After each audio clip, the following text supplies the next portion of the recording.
తక్కువ సమయంలో ఎక్కువ ఇన్ఫర్మేషన్ తెలుసుకోవడమే స్మార్ట్ పీపుల్ చేసే పని. న్యూస్ పేపర్ లాంటి క్లారిటీ, న్యూస్ ఛానల్స్ కంటే క్వాలిటీ. ఏంటి ఇంకేంటి? 4 Sides TV app download it.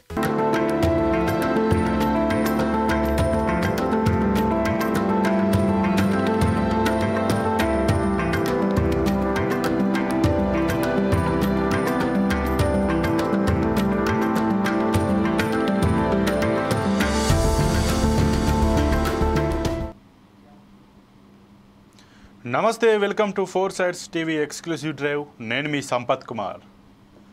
Telugu నేలపై ఎందరో గొప్ప రచయితలు, కవులు పుట్టారు. నేటి తరానికి వారి కృషి, శ్రమ తెలియాలని ఏపీ ప్రభుత్వం భావిస్తోంది. ఆ రచయితలు, కవులు నివసించిన ఇళ్లను సాహితీ కేంద్రాలుగా తీర్చిదిద్దాలన్నది ప్రభుత్వ ఆలోచన. రాష్ట్ర పర్యాటక శాఖ ఆధ్వర్యంలో ఈ కార్యక్రమాన్ని చేపట్టి పర్యాటకాన్ని పెంపొందించనుంది.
ఓటమిలో అద్భుతమైన మానసిక శక్తి పుస్తకాలు. భాష, వ్యాకరణం, పదప్రయోగంపై పట్టు ఉంటే అద్భుతమైన పుస్తకాలు మన ముందుంటాయి. పుస్తక పఠనంతో ఊహాశక్తి, సృజనాత్మకత, సమాజాన్ని అర్థం చేసుకునే గుణం పెరుగుతాయి. అలా తెలుగు భాషకు వన్నె తెచ్చిన గొప్ప సాహితీ మేధావులు, రచయితల గృహాలను, నడయాడిన నేలను భవిష్యత్తు తరాల వారు అక్షర ఆలయాలుగా దర్శించాల్సిన ఆవశ్యకత ఉంది.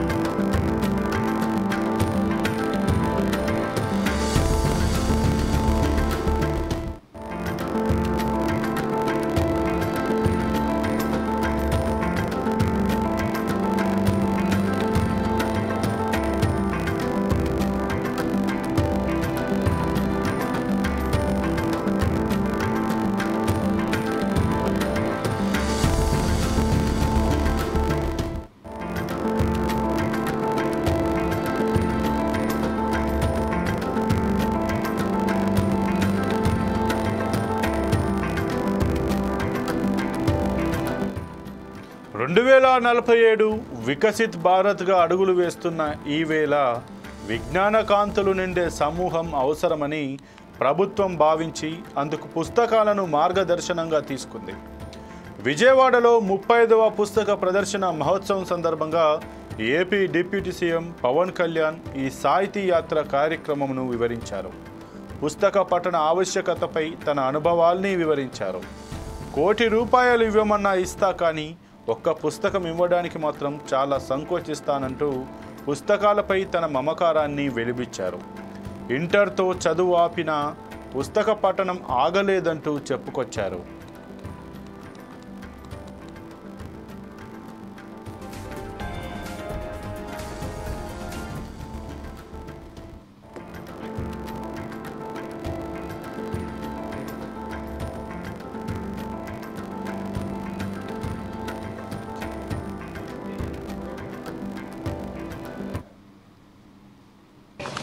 డబ్బులు ₹1,00,00,000 ఇచ్చేయడానికి ఆలోచించను, కానీ ఒక పుస్తకం ఇవ్వాలంటే చాలా ఆలోచిస్తాను.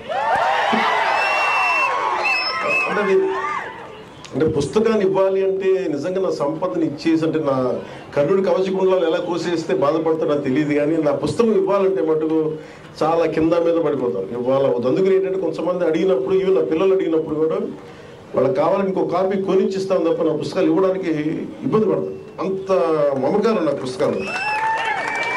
ఎందుకు ఇంత మమకారం అంటే, నా జీవితంలో ఎప్పుడు కూడా పుస్తకాలు అనేది, పుస్తక పఠనం లేకపోతే నేను ఏమైపోయేవాడిని అని చూస్తాను. నేను ఇంటర్వ్యూని కూడా ఎందుకు మధ్యలో ఆపేశానంటే చదువుకోలేక కాదు, మార్క్స్ తెచ్చుకోలేక కాదు, బాగా చదివేవాడిని. కానీ ఎందుకంటే నేను కోరుకుంటున్న చదువు పుస్తకాల్లో లేదు, క్లాస్ రూమ్లో లేదు. అందుకు నేను ట్యాగూర్ గారి ప్రేరణతో, అంటే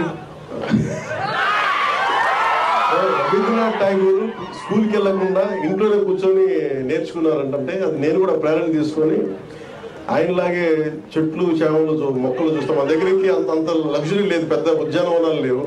మాకు కూడా 2 రోజా మొక్కలతో కుండీలనే చూస్తాం. పుస్తకాలు పెట్టుకొని, క్లాస్ పుస్తకాలు పెట్టుకుని రోజా పువ్వులు చూస్తూ ఉండిపోయారు. ఎట్లా ఎగ్జామ్స్ ఫెయిల్ అవుతారు ఖచ్చితంగా చూస్తూ ఉంటాం.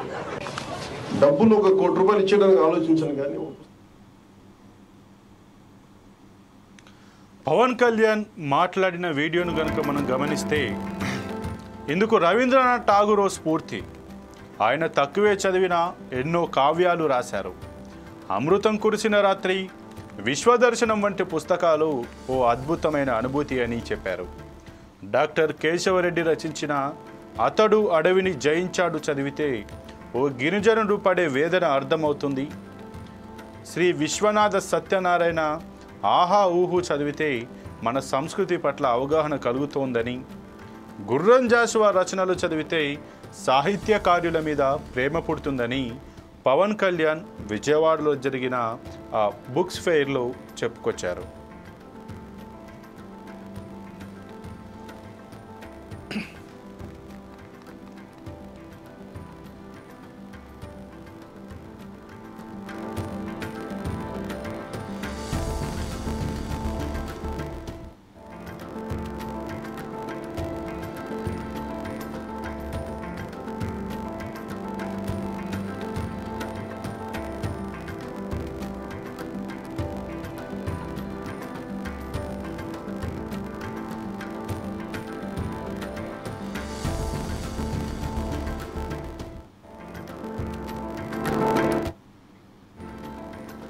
చివుకుల పురుషోత్తం రాసిన బంగారం తయారు చేయడం ఎలా అనే పుస్తకం చదివితే సాహసాలు చేయాలని తపన, ఏది పాపంతో జీవితంలో ఎంత కష్టపడాలో అవగతమవుతుందని ఉదహరించారు. ధర్మవడ్డీతో మనుషుల స్వభావాలు అర్థమవుతాయన్నారు. వనవాసి చదివితే అడవిలో రమ్యతను అక్షరాల్లో ఎలా నింపాలో తెలుస్తోందని అన్నారు. చదువుతూ ఉంటే మనసు తలుపులు తెరుచుకుంటాయని ముగించారు.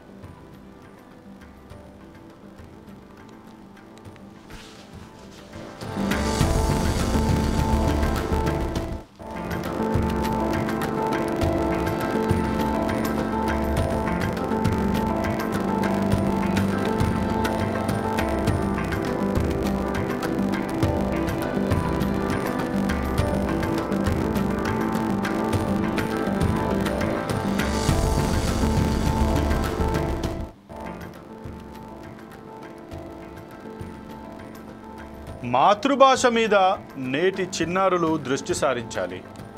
పుస్తకాలు చదివితే ఊహాశక్తి పెరుగుతోంది. ఆంగ్ల భాష నేర్చుకోవడం అవసరమే. అందుకోసం మాతృభాషను వదులుకోనవసరం లేదు. అందుకే సోషల్ మీడియాలో గడిపే గంటల సమయాన్ని తగ్గించుకొని పోరాటం చేసే శక్తిని నింపే పుస్తకాలను పట్టుకుందాం. అభిరుచికి తగ్గట్టు విజ్ఞానం పెంపొందించుకుందాం. పుస్తక పఠనం కొనసాగిద్దాం.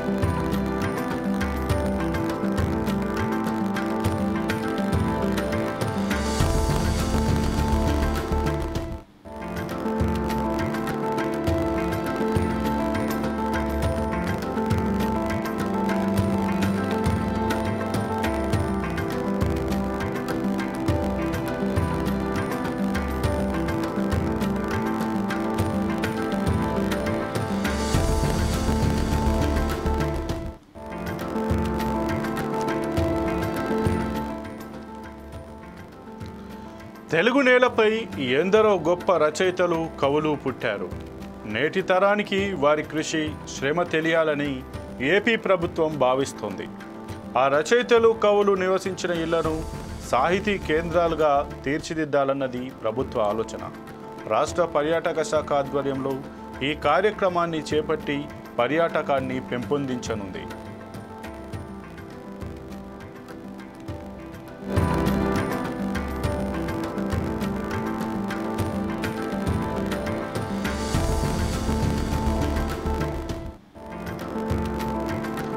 ఓటమిలో అద్భుతమైన మానసిక శక్తి పుస్తకాలు. భాషా వ్యాకరణం, పదప్రయోగంపై పట్టు ఉంటే అద్భుతమైన పుస్తకాలు మన ముందుంటాయి. పుస్తక పఠనంతో ఊహాశక్తి, సృజనాత్మకత, సమాజాన్ని అర్థం చేసుకునే గుణం పెరుగుతాయి.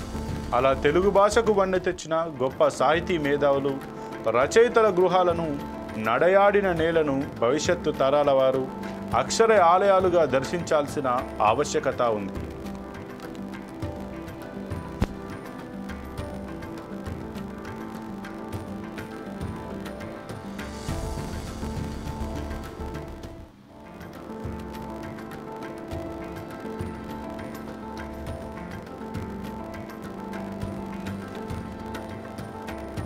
రెండు 2047 వికసిత్ భారత్గా అడుగులు వేస్తున్న ఈ వేళ విజ్ఞాన కాంతులు నిండే సమూహం అవసరమని ప్రభుత్వం భావించి అందుకు పుస్తకాలను మార్గదర్శనంగా తీసుకుంది.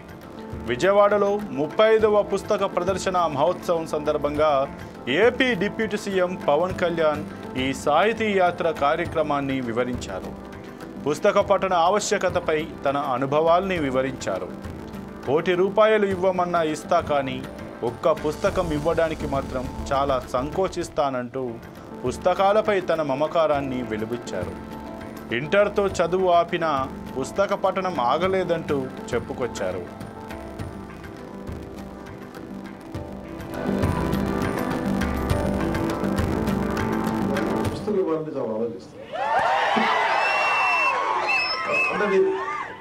అంటే పుస్తకాన్ని ఇవ్వాలి అంటే నిజంగా నా సంపదను ఇచ్చేసి, అంటే నా కర్ణుడి కవచకుండలాలు ఎలా కోసేస్తే బాధపడతాడో నాకు తెలియదు, కానీ నా పుస్తకం ఇవ్వాలంటే మటుకు చాలా కింద మీద పడిపోతాను. ఇవ్వాలి అందుకని ఏంటంటే కొంతమంది అడిగినప్పుడు, ఇవి నా పిల్లలు అడిగినప్పుడు కూడా వాళ్ళకి కావాలని ఇంకో కాపీ కొనిచ్చిస్తాను తప్ప నా పుస్తకాలు ఇవ్వడానికి ఇబ్బంది పడతాను.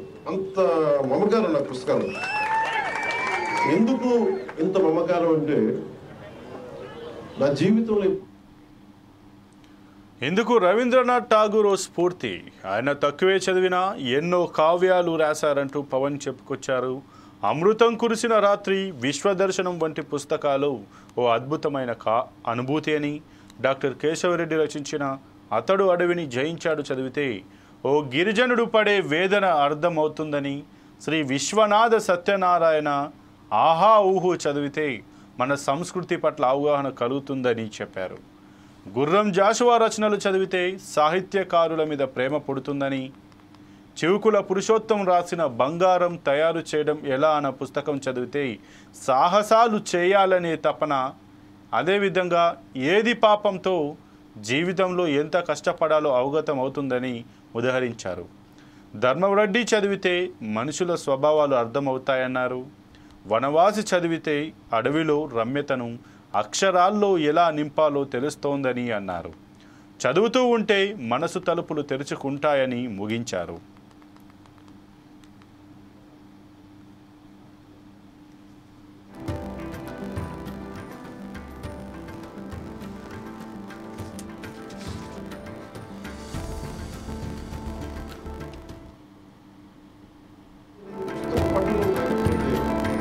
నేను ఏమైపోయేవాడిని చూస్తాను. నేను ఇంటర్వ్యూని కూడా ఎందుకు మధ్యలో ఆపేశానంటే చదువుకోలేక కాదు, మార్క్స్ తెచ్చుకోలేక కాదు, బాగా చదివేవాడిని. కానీ ఎందుకంటే నేను కోరుకుంటున్న చదువు పుస్తకాల్లో లేదు, క్లాస్ రూమ్లో లేదు. అందుకు నేను ఠాగూర్ గారి ప్రేరణతో, అంటే రవీంద్రనాథ్ ఠాగూర్ స్కూల్కి వెళ్ళకుండా ఇంట్లోనే కూర్చొని నేర్చుకున్నారంటే అది నేను కూడా ప్రేరణ తీసుకొని ఆయనలాగే చెట్లు చేమలు మొక్కలు చూస్తాం. మా దగ్గరికి అంత లగ్జరీ లేదు, పెద్ద ఉద్యానవనాలు లేవు. మాకు కూడా 2 రోజా మొక్కలతో కుండీలనే చూస్తాం. పుస్తకాలు పెట్టుకొని క్లాస్ పుస్తకాలు పెట్టుకుని రోజా పువ్వులు చూస్తూ ఉండిపోయారు. ఎట్లా ఎగ్జామ్స్ ఫెయిల్ అవుతున్నారు ఖచ్చితంగా చూస్తూ ఉంటాం. మాతృభాష మీద నేటి చిన్నారులు దృష్టి సారించాలి. పుస్తకాలు చదివితే ఊహాశక్తి పెరుగుతోంది. ఆంగ్ల భాష నేర్చుకోవడం అవసరమే, అందుకోసం మాతృభాషను వదులుకోనవసరం లేదు. అందుకే సోషల్ మీడియాలో గడిపే గంటల సమయాన్ని తగ్గించుకొని పోరాటం చేసే శక్తిని నింపే పుస్తకాలను పట్టుకుందాం. అభిరుచికి తగ్గట్టు విజ్ఞానం పెంపొందించుకుందాం. పుస్తక పఠనం కొనసాగిద్దాం.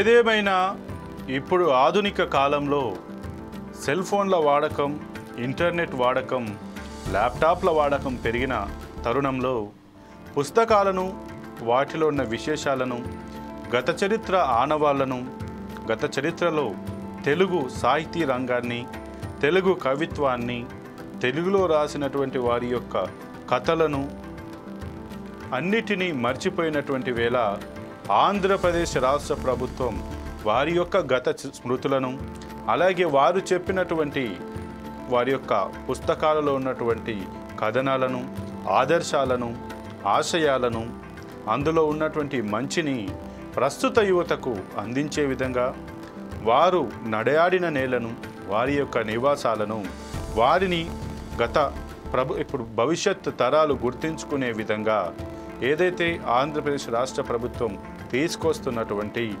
సాహితీ యాత్ర అనే కార్యక్రమాన్ని మాత్రం ప్రతి ఒక్కరూ అభినందించక తప్పదు.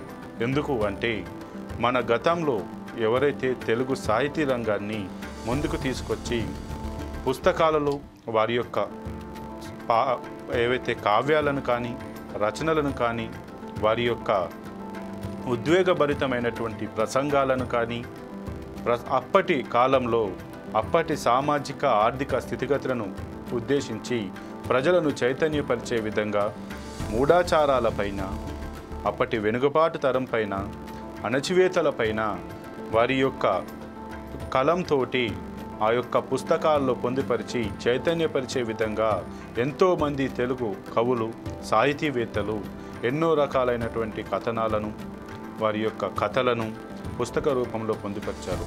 అలాంటి మహనీయులు నడయాడిన వారి యొక్క నివాసాలను, వారి పుస్తకాలలో వారు పొందుపరిచినటువంటి అంశాలను భవిష్యత్ తరాలకు అందించి వారిని మర్చిపోకుండా వారి యొక్క సేవకు గుర్తుగా వారిని భవిష్యత్ తరాలు గుర్తించే విధంగా ఏదైతే ఆంధ్రప్రదేశ్ రాష్ట్ర ప్రభుత్వం ఈ కార్యక్రమాన్ని ప్రారంభించిందో దానిపైన అయితే సర్వత్రా అభినందనలు అయితే వెల్లువెత్తుతున్నాయి. ఇక ఇది కూడా ప్రస్తుతం ఉన్నటువంటి కాలంలో యువత కావచ్చు, విద్యార్థులు కావచ్చు, మొబైల్ ఫోన్లకు అలవాటు పడి పుస్తకాలను మర్చిపోతున్నారు. గంటల తరబడి సోషల్ మీడియాలలో, ఫేస్బుక్లలో, ఇన్స్టాగ్రామ్లలో వారు కాలక్షేపాన్ని చేస్తూ వారి యొక్క మానసిక స్థితిని వారి యొక్క తగ్గించుకోవడమే కాకుండా ఎక్కువసేపు ఏదైతే మొబైల్ ఫోన్ చూస్తూ ఉంటారో అది వారి యొక్క మస్తిష్కం పైన, అలాగే మెదడు పైన ప్రభావం చూపుతుంది.